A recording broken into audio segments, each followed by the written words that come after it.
Saying they've had some doubts, though, about Casey's innocence? No, I'm not going to go that far. I'm going to tell you that they don't know.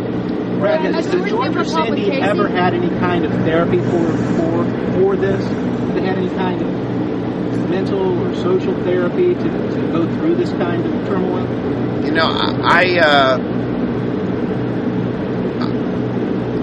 I will tell you that they are addressing it as best they can, and without going into details and invading their privacy. I can tell you that after last night, it's easy to assume that there will be intense supervision of George and Cindy. I will be doing that, as well as all the people that care about them. Brad, there's been an unusual, almost unprecedented amount of local, national, internet coverage, cable television coverage. Does the media bear responsibility in any way in driving him to the position he went to last night? And if so, how?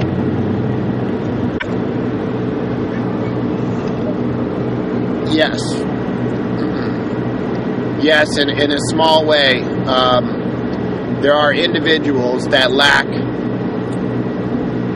journalistic integrity. There are individuals in the media that will print, that will run anything that comes to the forefront without verifying it. That's irresponsible, it's negligent, and it shows a complete lack of compassion for what they are going through.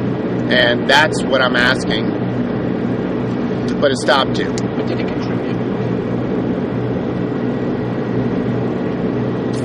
Yes.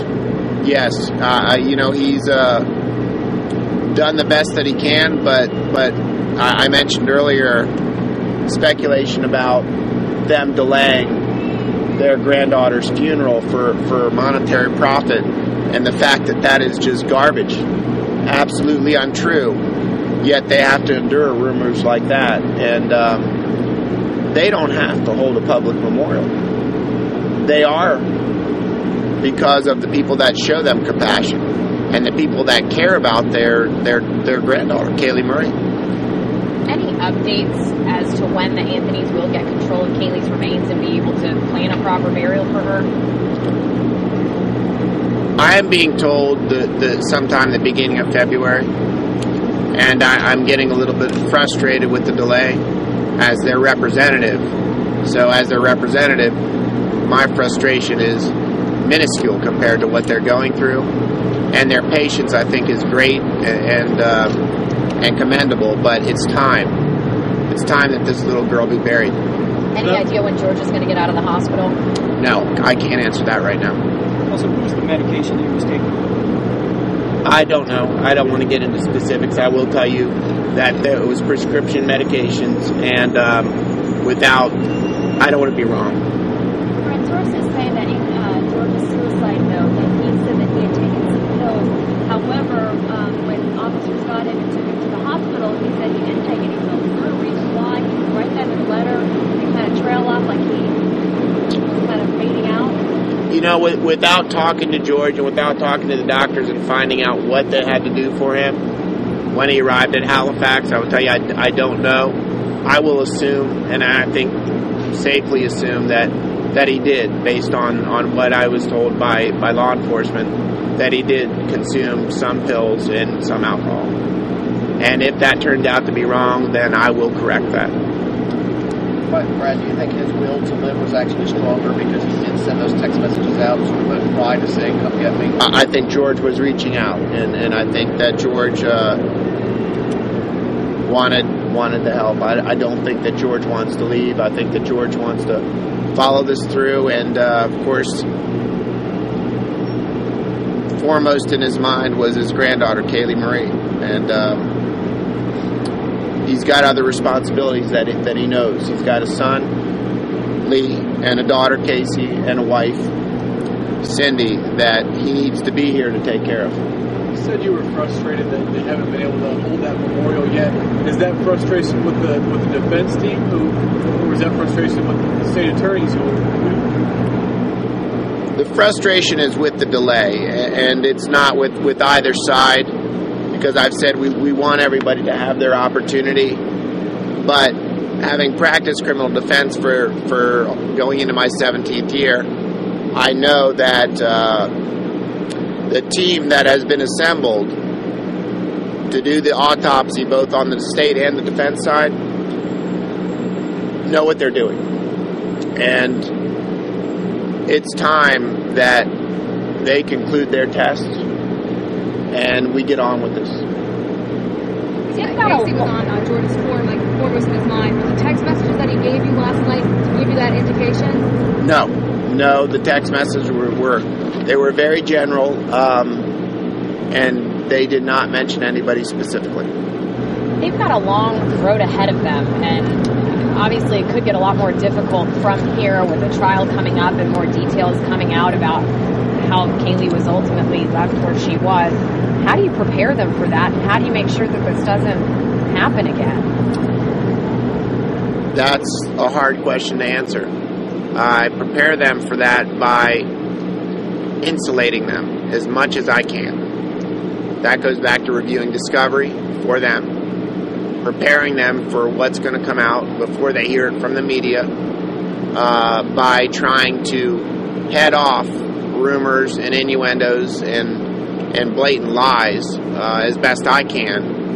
And the road will get harder. They've got, I don't know when this will go to trial. My best guess would be July or August, so we've got another 5 or 6 months of stories and lack of stories. Every time there's a lack of story, something is created. And that's what makes this difficult. And that's why I ask that they be given some distance and some respect so that they can go through the grieving process step by step. And that's going to be delayed by the necessity of pre-trial motions and hearings, and then the inevitable trial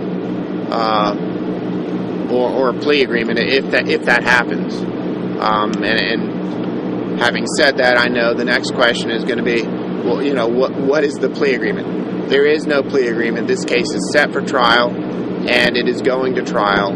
But having said that, and having practiced for 17 years, I know that there's always the possibility of an agreement between the state and defense. So I'll leave it at that. Was Lee there at the house last night? No, Lee is in Tampa working, and he may be there this weekend. And when is Cindy going to see George? Do you know? We will go over immediately after this. Okay. Anybody else? The Baker Act will just stay for 72 hours. And then Baker Act is in Florida. You can be held up to 72 hours involuntarily, and that's for assessment. If doctors determine that he would need further commitment, they could do so. I don't foresee that happening. I think that they'll hold him, evaluate him, and then release him with strict instructions. I think George probably has more to fear from Cindy right now than anything else. She's went from anguish and tears to anger, and that's understandable. I had a little bit of my own anger because we all need George, and George and Cindy Anthony are good people. They're middle America going through something that nobody can imagine. I don't know that there is a case that I can think of that involves a scenario where your daughter is charged with the first-degree murder of your granddaughter, and Kaylee Marie was like a daughter to them. So